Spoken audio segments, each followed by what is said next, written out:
व्रत का जो नियम है वो एक ही नियम है जो शिव महापुराण के अंतर्गत है। सुबह पूजा की थाली लगाई है। 5 व्रतों का विधान है, छठा व्रत का विधान नहीं है। कितने व्रत? 5। सुबह पूजन की थाली लगाई है। पूजा की थाली, अभिषेक का सामान सब लेकर आप मंदिर में जाइए। शिव मंदिर में जाकर बाबा का जल अभिषेक पूजन करिए जिस हिसाब से आप करते आए हो। पूजन की थाली में सामान उतना रखना जो शाम को भी आपके साथ चला जाए, अलग से नहीं रखना पड़े।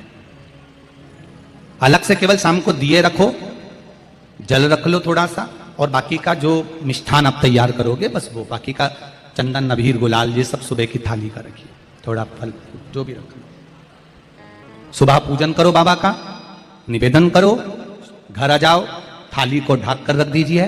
शाम को जब जाओ कोई प्रसाद उतना ही बनाओ जितना भगवान के लिए बना रही है। ये नहीं कि खीर ज्यादा बना ली तो आधी हम यहाँ ले जाएं और आधी घर के लिए छोड़ दें, नहीं, उतना ही बनाओ जितना भगवान के लिए जाएगा, जिसमें से 3 हिस्से हों। एक पात्र में भरकर ले जाओ, दोने ले जाओ, कटोरी ले जाओ, प्लेट ले जाओ, जो तुम्हारी मर्जी पड़े, कागज ले जाओ, जो तुम्हारा मन पड़े वो ले जाओ। 6 दिए लेकर जाओ, बाबा के मंदिर में जाकर पूजन अर्चना करो। शाम को अभिषेक नहीं करना है, केवल छींटा देना है। थोड़ा सा जल जो बचा हुआ है उसमें से थोड़ा थोड़ा छींटा देकर, जल का थोड़ा सा छींटा देकर पूजन आदि कर कर, जैसी पूजन सुबह करी वैसे ही भाव से पूजन करो। 5 दिए थाली में से नीचे रख दो, 6वां दिया भी नीचे उतार दो थाली में से। 5 दिए लगाना जब प्रसाद के 3 हिस्से पूरे कर दो, प्रसाद के 3 हिस्से रख दो नीचे, फिर दिए लगा दो 5। एक दिया उठाकर जिसको जलाया नहीं है वापिस अपनी थाली में रख दो। 5 दिए प्रज्वलित कर कर बाबा को निवेदन कर दो, बाबा आज मेरा पहला पशुपति व्रत है, इसको स्वीकार करना।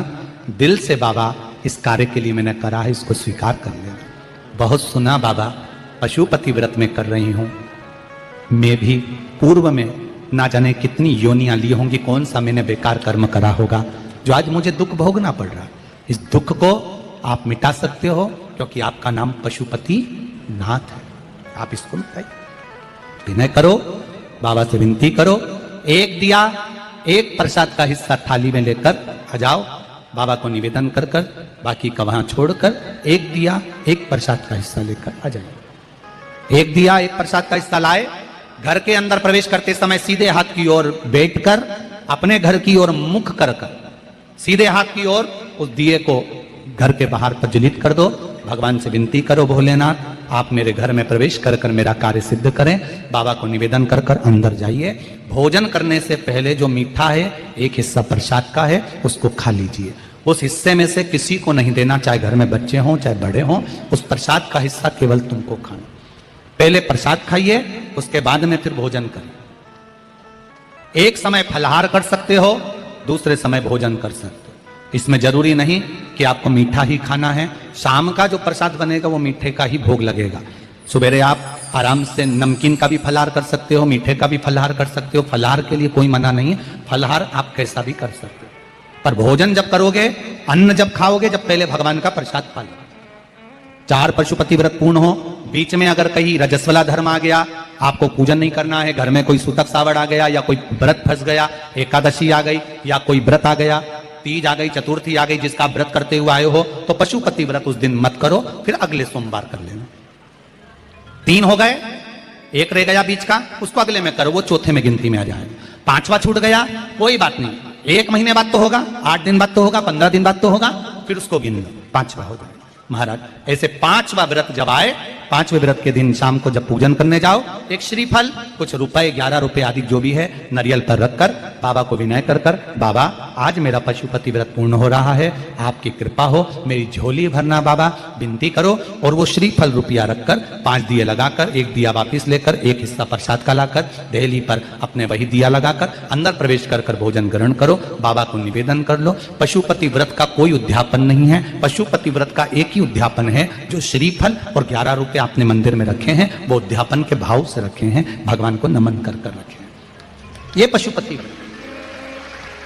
अब दुनिया के लोग इसको पशुपति व्रत को कहीं इतनी बत्ती लगा दो, तो इतनी बत्ती का दिया लगाओ, तो ऐसा करो, तो गलत। उसका नियम जो है वो एक ही, उस नियम के अलावा कोई नहीं। आप प्रेम से करो, स्नेह से करो, उसको दिल से विचारो, मन से विचारो।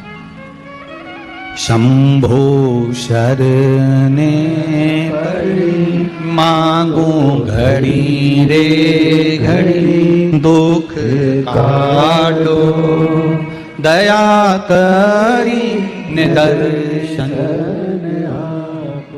आप दिल से उसका स्मरण, ये पशुपति व्रत है।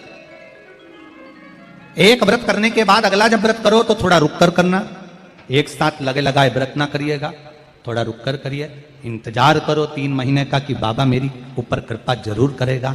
दिल से करा है तो वो दिल से देगा, झोली भर कर देगा, ये निश्चित है, उसका व्रत फल देता है। करना जरूरी नहीं है कि व्रत माताएं करेंगी, पुरुष कर सकता है, बच्चे कर सकते हैं, बूढ़े कर सकते हैं, बड़े कर सकते हैं, बेटा बेटी कर सकते हैं, नवयुवक बच्चे कर सकते हैं, पर दिल से करो उस पशुपति व्रत। कोई आपका दूसरा व्रत फंस गया है तो पशुपति व्रत को छोड़ दो। उस दिन आपका जो व्रत है, एकादशी हो, चतुर्थी हो, तीज हो, छठ हो, उसको कर लो। नवरात्रे फंस गए, नवरात्रे कर लो, उसके बाद कर लेना पशुपति। जितने व्रत रह जाए उस व्रत को बाद में। महाराज शिव कृपा, व्रत एक ही मंदिर में करना। जिस मंदिर में पहला व्रत करा है उसी मंदिर में 5 व्रत करना। ये नहीं कि हम मायके में 2 व्रत करके आ गए और तीसरा व्रत हमने ससुराल में कर लिया। नहीं, 2 व्रत करके मायके से आ गई हो तो 3 व्रत भी मायके जाके ही करना। अगली बार ऐसे जाना कि सोमवार बीच में फंस जाए और तुम 1 व्रत करके आ जाओ। मायके में अगर व्रत कर रही हो तो अपनी पूजन का सामान अपने ही रुपए का होना चाहिए, मायके के पैसे का नहीं चाहिए।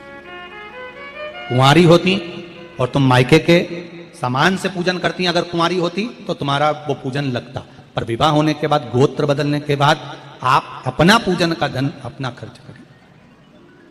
हम तो यहां तक कहते हैं मंदिर में भी अगर लोटा भरा हुआ रखा है, मंदिर में बाल्टी भरी रखी है, आप पहले अपना कुछ रुपया दान पेटी में डालकर फिर आप उस लोटे का प्रयोग करें।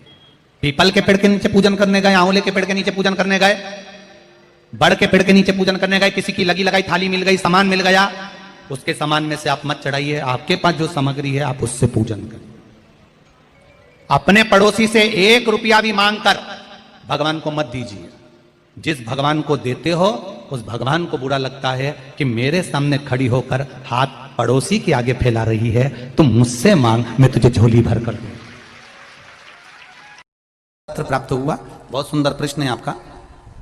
गुरुजी, पशुपति व्रत में जो 6 दिए लगाए जाते हैं उसमें बत्ती गोल लगाना चाहिए कि लंबी लगाना चाहिए? प्रश्न बहुत अच्छा है, एक बार जोरदार ताली बजाओ भगवती साहू के लिए, बहुत अच्छा प्रश्न है। हमने पहले भी कथा में कहा कि शंकर भगवान के मंदिर में पार्वती भी है, शिव भी है, दोनों विराजमान है। आप दोनों तरह की बत्ती शंकर के मंदिर में लगा सकते हैं। जहां देवी के मंदिर में अकेली देवी होती है तो वहां पर फिर लंबी बत्ती का क्रम आ जाता है। पितरों की पूजन हो रही होती है, लंबी बत्ती का क्रम आ जाता है। पर जहां पर देवादिदेव महादेव भी हैं, पार्वती भी है, वहां आप गोल भी बत्ती समर्पित कर सकते हो और लंबी भी बत्ती लगा सकते हो, उसमें कहीं दोष नहीं आएगा।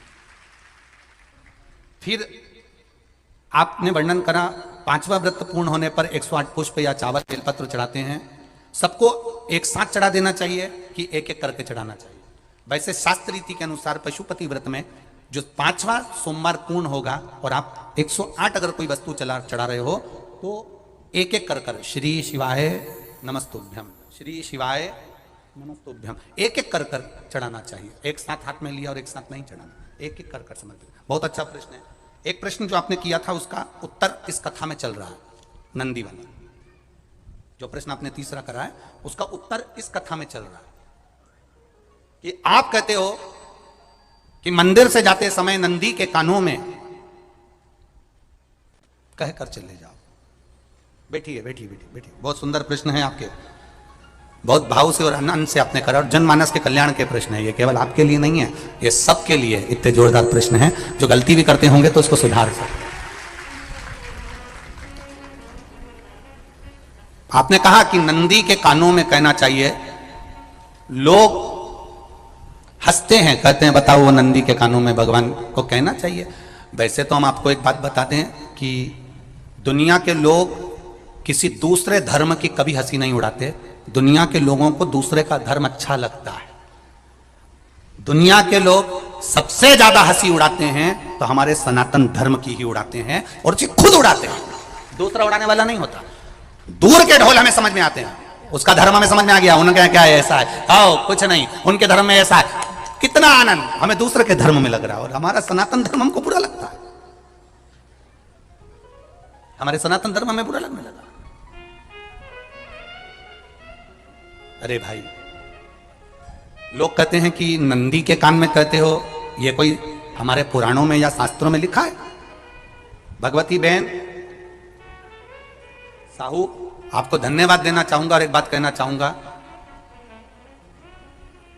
जितनी भी शिव महापुराण के अंतर्गत चाहे उपाय जो बताए जाते हैं कि बेलपत्री ऐसे चढ़ाना, काली मिर्च ऐसे चढ़ाना, चावल ऐसे चढ़ाना, धतूरा का क्या महत्व है, शमी के पत्ते का क्या महत्व है, बेलपत्री के पत्ते का क्या महत्व है, ये जितनी भी बातें बताई जाती हैं ये सब पुराण के अंतर्गत से बताई जाती है।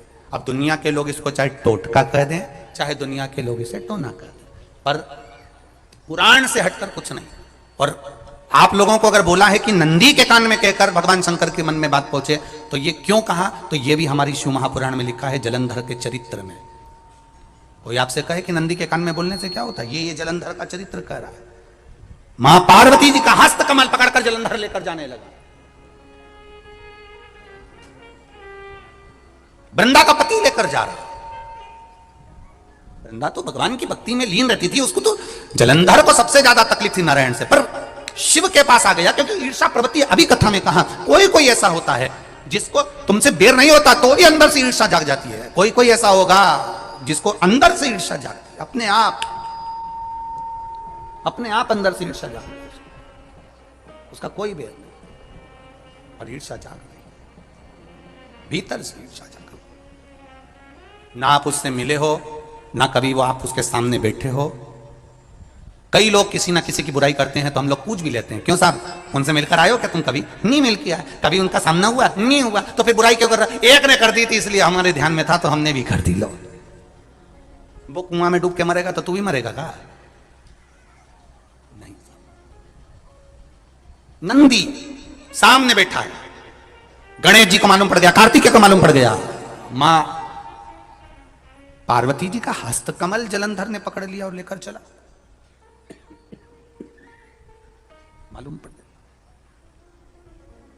तब नहीं रहा गया। गणेश जी को क्रोध आ गया और गणेश जी महाराज आए, शिव जी को जगाने लगे, पिताजी पिताजी पिताजी कर कर जगाया, उठो पिताजी, पिताजी उठिए, पिताजी जागिए, पिता को जगा रहे हैं। भगवान शंकर नहीं उठे, तप में लीन थे। क्या करें हम, जलंधर के पास में इतना बल है, इतना बल है, और पिता की आज्ञा नहीं होगी तो हम कैसे मार देंगे इसको? मारने को तो मार दें। मां ने आज्ञा करी थी कि जलंधर उसको तारकासुर को मार दो, तो कार्तिकेय ने तारकासुर को मार दिया। शिव जी की आज्ञा नहीं तो हम इसको कैसे मारें? क्या करें? सब कुछ गणेश जी ने देख लिया, शंकर जी के ऊपर बहुत बहुत बहुत बहुत प्रार्थना कर कर देख ली, पर शंकर जी नहीं जागे। तब आखिरी में विनायक ने, गणेश ने, जितने लोग आस्था चैनल पर कथा सुन रहे हैं, जितने लोग फेसबुक यूट्यूब पर कथा सुन रहे हैं, इस बात को याद रखना कि नंदी के कान में कहने से क्या होता है, वो ये इस कथा से सीख लेना। आखिरी में गणेश जी को लगा, किसको कहूं, शंकर जी भी तप में हैं, नंदी भी तप में है, मैं किसको कहूं? शिव जी को कह के कर थक गया, पिताजी को बोल बोल कर थक गया, पिताजी जागते नहीं। अब मैं किसको कहूं ये बात, किससे कहूं?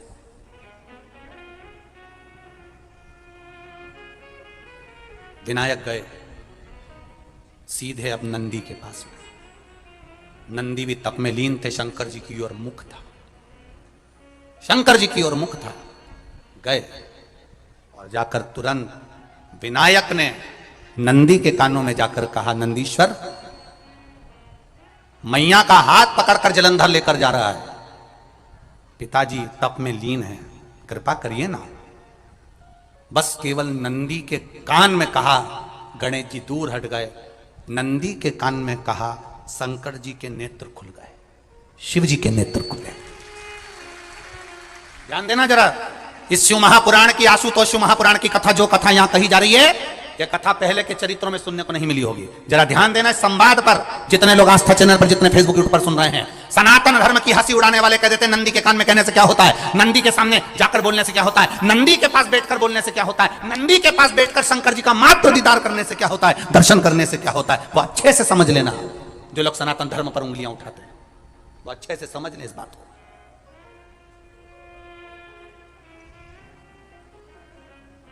क्या होता है, नंदी तप में लीन, शिवजी तप में लीन, शिव नहीं उठ रहे, विनायक ने नंदी के कानों में जाकर कह दिया, नंदी के कान में जाकर कहा, नंदी के नेत्र नहीं खुले, नेत्र किसके खुले, जम के बोलो, महादेव के खुले, शिव जी के खुले। ये मन का तार, नंदी शंकर की आराधना कर रहे थे, शिव अपनी भक्ति में डूबे थे। यहां कहा, यहां पहुंचा, जो दिल में था उस तक बात पहुंच गई। नंदी के दिल में शिव थे, तुम कहे, नंदी ने शंकर तक बात पहुंचा दी। वो सूत्र जो बंधा था दिल से दिल तक का, वो पहुंच गया। वो सूत्र जो दिल से दिल तक बंधा हुआ था, मन से बंधा हुआ था, खबर वहां तक पहुंच गई, खबर पहुंच गई।